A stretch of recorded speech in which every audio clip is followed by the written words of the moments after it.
Hi everyone, welcome to my YouTube channel. तो आज का हमारा वीडियो है सामाजिक अध्ययन की शिक्षण विधियाँ। ये जो है तो सीटेट पेपर सेकंड के लिए है, यानी एसएसटी में जो 60 नंबर का क्वेश्चन आता है एसएसटी से सीटेट पेपर 2 में, तो उसमें जो है सामाजिक अध्ययन की शिक्षण विधियाँ, तो इसमें लगभग 2 नंबर के क्वेश्चन आते हैं। यानी एसएसटी वाले में तो सामाजिक अध्ययन की शिक्षण विधियों से जो है तो 2 नंबर के क्वेश्चन आते हैं। तो इस वीडियो में जो है तो हम पूरा कराएंगे, यानी सामाजिक अध्ययन की शिक्षण विधियों से तो जितनी भी विधि हैं उनके गुण और दोष इस वीडियो में हम पूरा आपको डिटेल में समझाएंगे। तो आप लोग वीडियो पर कंटिन्यू बने रहिए। तो आइए चलिए पहला वाला देखिएगा कि निरीक्षण विधि, यानी सामाजिक अध्ययन की निरीक्षण विधि सबसे पहली विधि है। तो देखिए कि निरीक्षण विधि के अंतर्गत कि निरीक्षण से तात्पर्य है कि किसी वस्तु, घटना या स्थिति का सावधानीपूर्वक अवलोकन करना, ये तात्पर्य जो है तो निरीक्षण विधि से है। अतः इस विधि में बालक किसी वस्तु, स्थानीय स्थिति को देखकर ही उसके बारे में ज्ञान प्राप्त करता है। अब देखिए कि यह विधि देखकर जो है सीखना सिद्धांत पर आधारित है, यानी निरीक्षण विधि जो है तो ये देखकर सीखना सिद्धांत पर आधारित है। उसके बाद है सेकंड पॉइंट है कि छोटी कक्षाओं में स्थानीय भूगोल पढ़ाने में इस विधि का प्रयोग किया जाता है। अगला पॉइंट देखिएगा कि विभिन्न प्रकार की फसलें, विभिन्न प्रकार की स्थलाकृतियाँ तथा विभिन्न प्रकार की संस्कृतियाँ आदि प्रकरण पढ़ाने में इस विधि का उपयोग किया जाता है। अब देखिए गुण, यानी निरीक्षण विधि के गुण कौन कौन से हैं। तो पहला गुण देखिएगा कि छात्र में सीखने की जिज्ञासा एवं उत्सुकता बनी रहती है। निरीक्षण विधि में जो है तो छात्रों में सीखने की जिज्ञासा एवं उत्सुकता बनी रहती है। उसके बाद सेकंड है कि प्रत्यक्ष अनुभव तथा व्यवहारिक ज्ञान प्राप्त होता है निरीक्षण विधि में। तीसरा वाला पॉइंट देखिएगा कि छात्रों में कल्पना शक्ति एवं तुलना शक्ति का विकास होता है।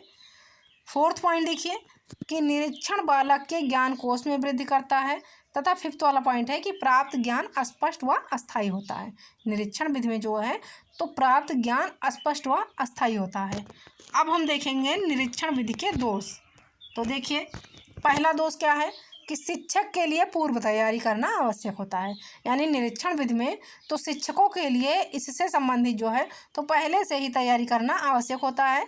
उसके बाद सेकंड वाला पॉइंट देखिएगा कि छात्रों को अनुशासित करना कठिन हो जाता है। निरीक्षण विधि में जो है तो छात्रों को अनुशासित करना कठिन हो जाता है। थर्ड पॉइंट देखिएगा कि इस विधि में समय एवं धन अधिक खर्च होता है। निरीक्षण विधि में जो है तो समय एवं धन अधिक खर्च होता है। तो ये तीनों पॉइंट हो गए निरीक्षण विधि के दोष। अब देखिए अगला वाला विधि, यानी अगली विधि है तो वाद विवाद विधि।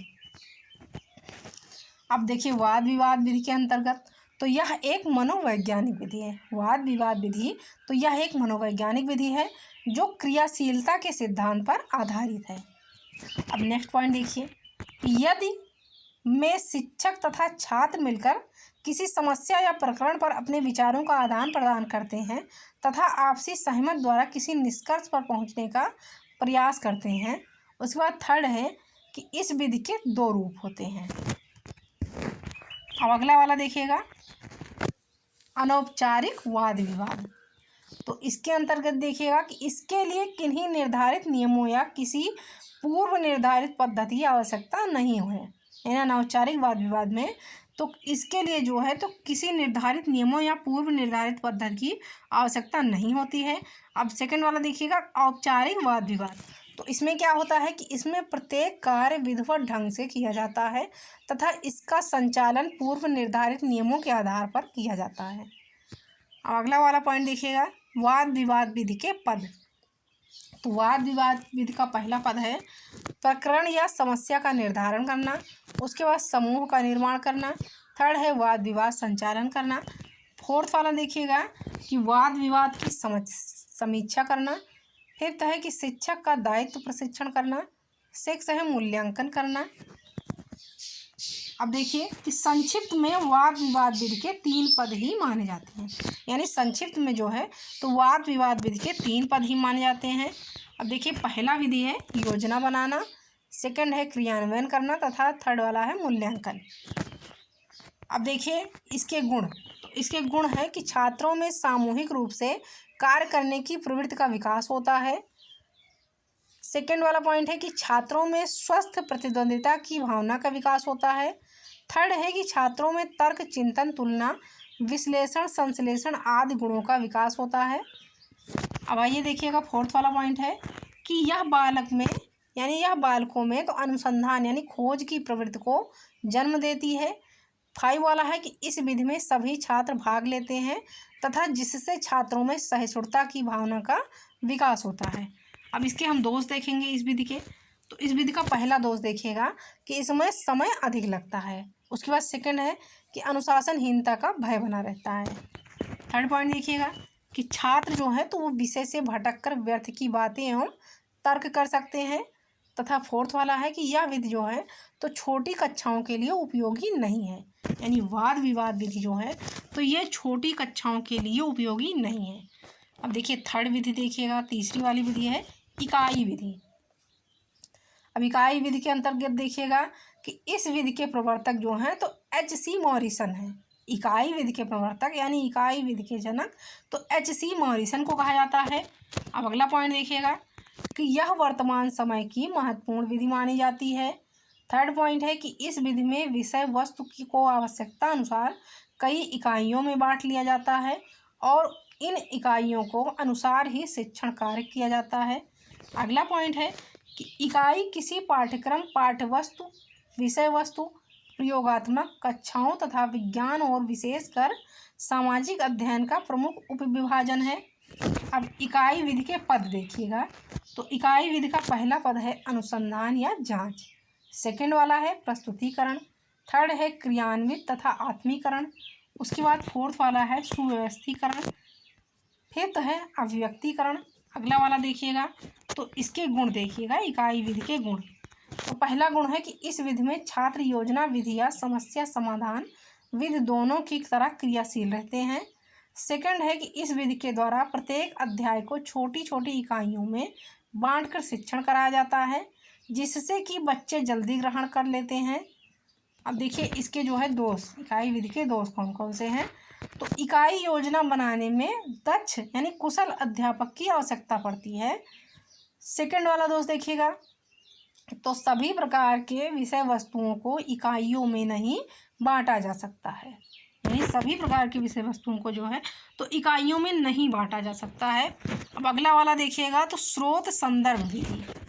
अब देखिए स्रोत संदर्भ विधि के अंतर्गत तो भूतकाल इन घटनाओं द्वारा छोटे एवं शेष चिन्ह अवशेष स्रोत कहलाते हैं। उसके बाद सेकंड पॉइंट है कि संदर्भ से तात्पर्य प्रमाणिक ग्रंथों की विषय वस्तु से होता है जिनका निरूपण प्राथमिक एवं सहायक स्रोतों के गहन अध्ययन एवं अनुसंधान के बाद किया जाता है। अगला वाला देखिए कि विषय के प्रखंड विद्वानों द्वारा लिखित एवं PhD आदि के स्वीकृत ग्रंथ विषय संदर्भ की श्रेणी में आते हैं। अगला है कि यह विधि निरीक्षण विधि के समान ही है तथा इस विधि में शिक्षक विभिन्न स्रोतों का प्रदर्शन कर शिक्षण कार्य को आगे बढ़ाते हैं। अब आइए देखिएगा कि इसके जो है तो विभिन्न प्रकार के प्रमुख स्रोत तथा मूल स्रोत। तो पहला जो है स्रोत है मौखिक स्रोत। इसमें क्या क्या है तो गीत है, लोकोक्तियाँ, परंपराएं, रीति रिवाज एवं दंत कथाएं। अब अगला देखिएगा कि सामग्री संबंधी स्रोत। तो इसमें प्रतिमा, यंत्र, शास्त्र, खंड तथा सिक्के हैं। अब अगला वाला देखिएगा तो थर्ड वाला है लिखित अथवा मुद्रित स्रोत। अब इसमें है कि हस्तलेख, शिलालेख, पांडुलिपि, रिपोर्ट तथा बही खाते, डायरी इत्यादि हैं। अब इस विधि के हम गुण देखेंगे तो पहला गुण है कि इससे बालक की मानसिक शक्तियों का विकास होता है। सेकंड वाला है कि विद्यार्थी को गहन अध्ययन के लिए प्रेरित किया जाता है। थर्ड वाला है कि स्वाध्याय अध्ययन की प्रवृत्ति को प्रोत्साहन मिलता है। अगला वाला देखिएगा कि इससे अतीत का वातावरण स्थापित किया जा सकता है और भूतकाल को वास्तविक बनाया जा सकता है। 5 वाला पॉइंट देखिएगा कि उच्च स्तर के अध्ययन तथा शोध कार्य में यह विधि जो है तो छात्रों में रुचि पैदा करती है। अब अगला वाला देखिएगा दोष इसके। तो इसके क्या क्या दोष हैं तो पहला दोष देखिए कि यह अत्यधिक खर्चीली विधि है। उसके बाद सेकंड है कि इसमें समय अधिक लगता है तथा पाठ्यक्रम समय पर पूरा नहीं हो पाता है। अब अगला है कि विशेषज्ञों शिक्षकों को आवश्यकता होती है। फोर्थ है कि विद्यालय में पुस्तकालय का होना आवश्यक है। 5 वाला देखिएगा तो 5 वाला पॉइंट है कि छोटी कक्षाओं एवं छोटे बच्चों के लिए यह विधि जो है तो उपयुक्त विधि नहीं है, यानी ये विधि जो है तो छोटी कक्षाओं और छोटे बच्चों के लिए उपयुक्त नहीं होती है। अब देखिए अगली विधि है संकेंद्रीय विधि। तो इसमें देखिएगा कि सामाजिक अध्ययन के अंतर्गत भूगोल शिक्षण के लिए यह सर्वाधिक उपयोगी एवं महत्वपूर्ण विधि मानी जाती है। यानी संकेंद्रीय विधि जो है तो सामाजिक अध्ययन के अंतर्गत भूगोल शिक्षण के लिए तो सर्वाधिक उपयोगी एवं महत्वपूर्ण विधि मानी जाती है। अब इस विधि में छात्रों को पहले अपने गृह प्रदेश का ज्ञान दिया जाता है तथा यह विधि जो है तो सरल से कठिन की ओर सीखने के सिद्धांत पर आधारित है। अब नेक्स्ट विधि देखिएगा क्रियात्मक विधि। तो इसका पहला पॉइंट देखिएगा कि इस विधि में छात्र अपने आप कार्य करता है और ज्ञान प्राप्त करता है तथा शिक्षक की यह जिम्मेदारी होती है कि वह आवश्यक अनुकूल वातावरण तैयार करें एवं छात्रों का उचित मार्गदर्शन करें।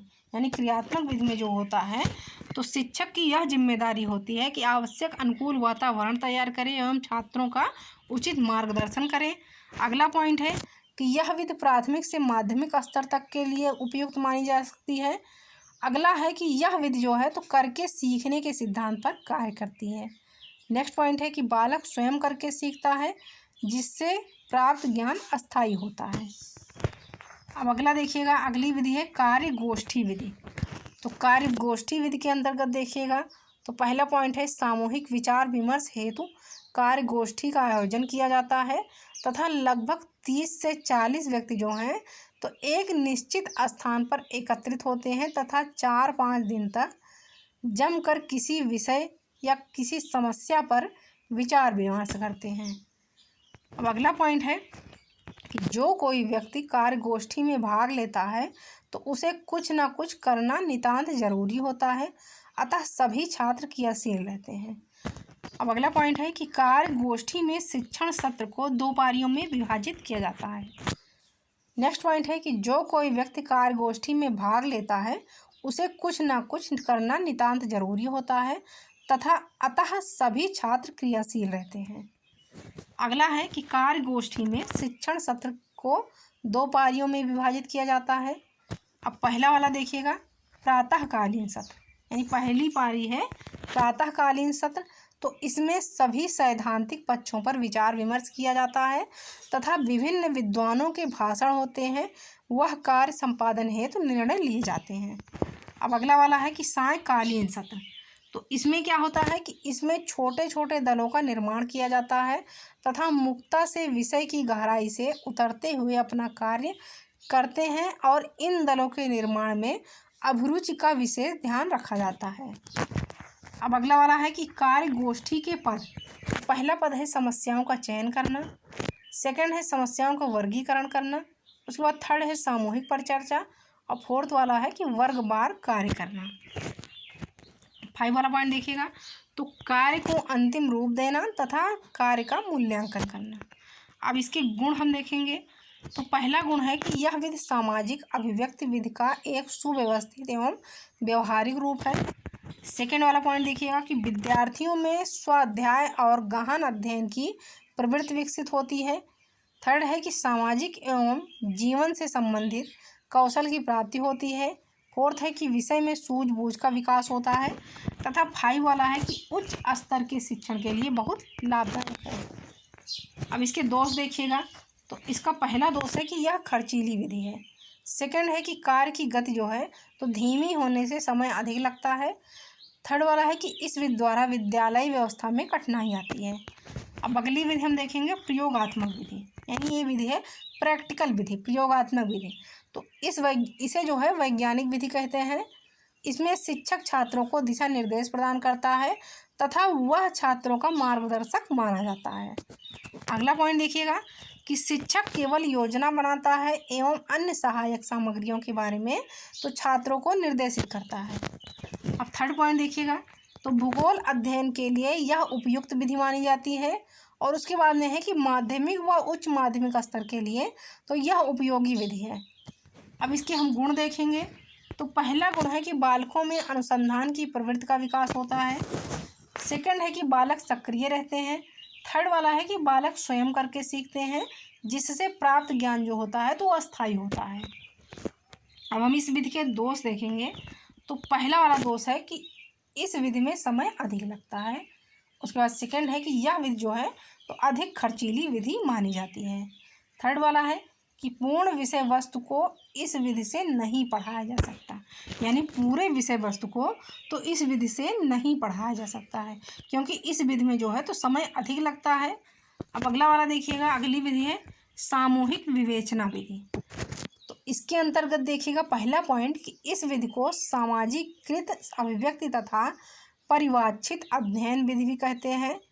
सेकंड पॉइंट है कि शिक्षक की पर्यवेक्षण में बालक को द्वारा जो है यानी बालकों के द्वारा तो किया जाने वाला अध्ययन सामाजिकृत परिवीक्षित अध्ययन कहलाता है। अगला पॉइंट है कि इस विधि के अंतर्गत तो कक्षा में छात्रों के कई समूह बना दिए जाते हैं तथा छात्र जो है तो सामूहिक रूप से विषय वस्तु का निर्धारण करते हैं। अब नेक्स्ट पॉइंट देखिएगा कि इस विधि के अंतर्गत कक्षा में छात्रों की कई समूह बना दिए जाते हैं तथा छात्र जो हैं तो सामूहिक रूप से विषय वस्तु का निर्धारण करते हैं। अगला पॉइंट है कि विद्यार्थी अपनी इच्छा अनुसार कार्य करके सामूहिक रूप से किसी निष्कर्ष पर पहुंचने का प्रयास करते हैं। अब इस विधि के हम गुण देखेंगे। तो पहला गुण है कि इससे छात्रों में सामूहिक भावना का विकास होता है। अगला वाला देखिए कि बालकों में खोजने की प्रवृत्ति का विकास होता है। 3 वाला है कि छात्र व शिक्षक सहयोग से कार्य करते हैं तथा जिससे उनके मधुर संबंध स्थापित होते हैं। 4th वाला पॉइंट है कि इस विधि में गृह कार्य नहीं दिया जाता है। अब इस विधि के हम दोष देखेंगे। तो पहला दोष देखिएगा कि इस विधि में समय एवं श्रम अधिक लगता है। सेकंड है कि विद्यालय का कक्षा के अन्य कार्य प्रभावित होते हैं। उसके बाद 3 वाला है कि संपूर्ण पाठ्यक्रम पूर्ण नहीं हो पाता है, यानी इस विधि में जो है तो संपूर्ण पाठ्यक्रम पूर्ण नहीं हो पाता है। अब अगली विधि देखिएगा प्रादेशिक विधि। तो इस विधि के प्रवर्तक हर्बर्ट सन है, यानी प्रादेशिक विधि के प्रवर्तक तो हर्बर्ट सन है। अब सेकंड पॉइंट है कि प्रादेशिक शब्द का अर्थ है प्रदेश से संबंधित, अर्थात जब स्थानीय भौगोलिक परिस्थितियों के अनुसार शिक्षण कार्य किया जाता है तो वह प्रादेशिक विधि कहलाती है। अगला है कि भूगोल के अध्ययन के लिए यह अच्छी विधि मानी जाती है। अब इस विधि के हम गुण देखेंगे। तो इसमें क्या होता है कि समय व शक्ति की बचत होती है। सेकंड है कि अध्ययन में सुविधा होती है। थर्ड वाला है कि स्थानीय भौगोलिक परिस्थितियों एवं मानों के लिए सहसंबंधों की जानकारी प्राप्त होती है। अब इस विधि का दोष देखिएगा। तो इस विधि को यानी इस विधि का प्रयोग सभी स्तरों पर नहीं किया जा सकता है। सेकंड है कि प्राकृतिक प्रदेश की निश्चित सीमा नहीं होने के कारण अध्ययन अपूर्ण रहता है। अब अगला वाला देखिएगा, अगली विधि है प्रश्नोत्तर विधि। तो पहला पॉइंट इसमें है कि यूनानी दार्शनिक सुकरात को इस विधि का जनक माना जाता है, यानी प्रश्नोत्तर विधि तो यूनानी दार्शनिक सुकरात को जो है तो इस विधि का जनक माना जाता है। अतः इसे सोक्रेटिक मेथड भी कहते हैं, यानी इस विधि को तो सोक्रेटिक मेथड भी कहते हैं प्रश्नोत्तर विधि को। अब अगला पॉइंट है कि इस विधि में शिक्षक छात्रों से प्रश्न पूछता है और पाठ का विकास आगे से आगे होता रहता है। थर्ड वाला है कि पूछे जाने वाले प्रश्न या तो पूर्व ज्ञान से संबंधित होते हैं अथवा विषय वस्तु से संबंधित होते हैं। अब इस विधि के हम गुण देखेंगे। तो इसके गुण देखिएगा। पहला गुण है कि इस विधि द्वारा प्राप्त ज्ञान अस्थायी होता है। अब सेकंड गुण इसका देखिएगा कि इससे पाठ्यक्रम समय पर पूरा हो जाता है तथा थर्ड वाला है कि छात्र जो होते हैं तो वो सक्रिय रहते हैं। अगला पॉइंट है कि छात्रों में सोचने समझने एवं तर्क करने की शक्ति का विकास होता है। फिफ्थ पॉइंट देखिएगा। तो छात्रों के पूर्व ज्ञान के आधार पर प्रश्न पूछे जाते हैं, यानी प्रश्न पूछे जाने के कारण तो पहले पढ़ाए गए पाठ भी याद हो जाते हैं। अब देखिए इसके दोष। तो इस विधि का दोष ये है, पहला दोष कि छोटे बच्चों के लिए अर्थात प्राथमिक स्तर पर यह विधि उपयुक्त नहीं है। अगला दोष देखिएगा। तो छात्र कभी कभी विषय से भटक कर व्यर्थ के प्रश्न भी पूछने लग जाते हैं। तो ये हो गया इस विधि का दोष। तो आज का वीडियो यहीं तक।